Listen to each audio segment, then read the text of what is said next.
Well, a lot of life is just psychological. And I wonder sometimes, is buying a home base just psychological? Because for 5 years, practically, I've owned no home base. I live in this car, my bedroom, bathroom, living room, dining room, everything's right here. I've lived a good life. I've had no problems. I've saved money. I've been free. And I've enjoyed myself. Ups and downs, but overall positive experience living in my car with no home base. So when I wrestle with the idea of getting a home base, I say to myself, how much of this is just psychological? And the answer is, to a big extent, a lot of it is psychological. I remember when I sold my house, one of the real estate agents that I was working with, I remember talking to her and she said, look, most of my time during the day, during my life, is not spent in my house. Most people don't spend most of their life in their house. But what is not psychological but practical is if you got sick, if you got hurt, or if you got tired of living in your car, you can't find somewhere to park, it's not psychological, it's actual. Younger, healthy, and willing and able to do it is one thing. At any time, though, even if you're healthy, you can get sick. At any time, you can run into obstacles on the road. You can get into a car accident. That's probably my biggest risk. Now, what do you do if that happens and you don't have a home base? Well, you stay at a hotel, you rent an Airbnb, or you stay with friends and family.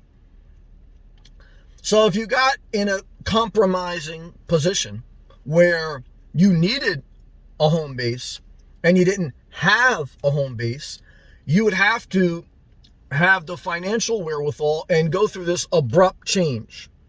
Rather than if you had an emergency and you had a home base, you just, transition into your home base. That's what it's there for.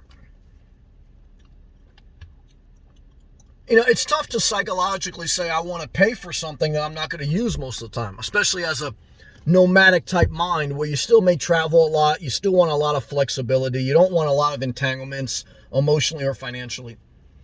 And that's why I've always looked at the home bases, the little RV lots or the small beach cottages. And they're harder and harder to find as more modern houses get built and they knock down these little cottages and there's more restrictions with local land laws. And so look, it's not just psychological though. Okay, it's practical. And even if it was just psychological part of life matters a little bit, right? To feel grounded, rooted, to not always have to worry about where you're going to park, to have an insurance, to have insurance. A lot of insurance that we pay for, we don't use. But you got to have it or else you could really be left out to dry. And, a home base is insurance you use. At least you're going to use it to sleep most of the years of the night. It's true that your best hedge is a big savings account. But, like I say, especially with inflation, but just with life, you want to build a daily routine. Your life is your daily routine.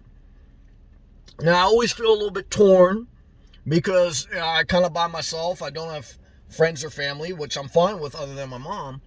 But, my mom's still alive. I always, just in case something happens, I don't know how much I want to be tied down to a property.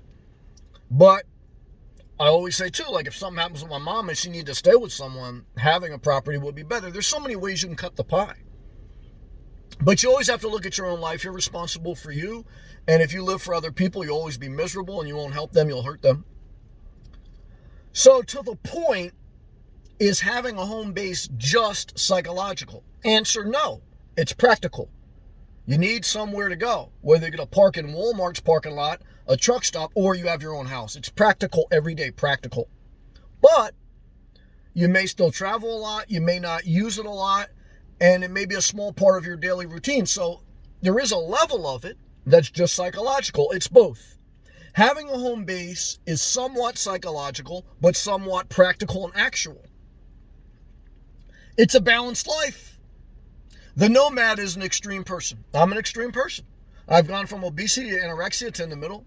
I've gone from living above my means to very below. I mean, a creative, passionate, fun person is extreme.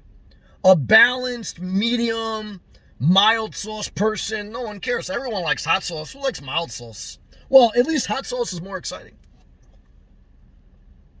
And so what I can tell you from someone who keeps hot sauce in his front seat, okay? Yeah, I'm not Hillary Clinton. I keep some hot sauce on me, okay? Yeah. Is that, I'm a little bit of an extreme person, okay? But I understand the need for balance. I understand the need for balance when I got too overweight and then when I got too underweight.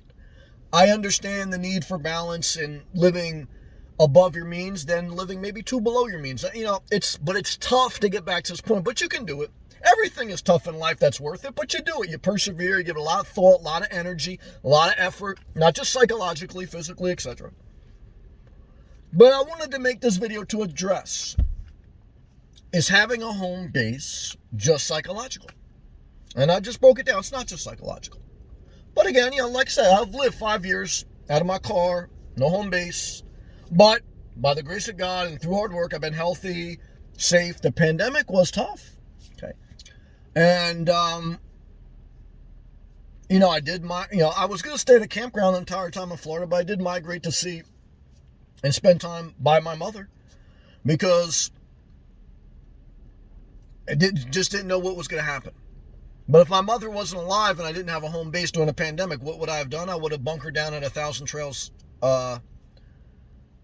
campground because I had the Thousand Trails membership at that time, and they allowed you to stay if you didn't move around. If you just stayed at that one campground, you weren't going to move around. They allowed you to stay there as long as till the restrictions were lifted. So, at least in Florida, that was the case. So now I don't know though. I may have run into an issue being a tent camper, because when you live out of your car and you go to 1,000 Trails, you're technically considered a tent camper. You got to set up a tent, maybe this or that.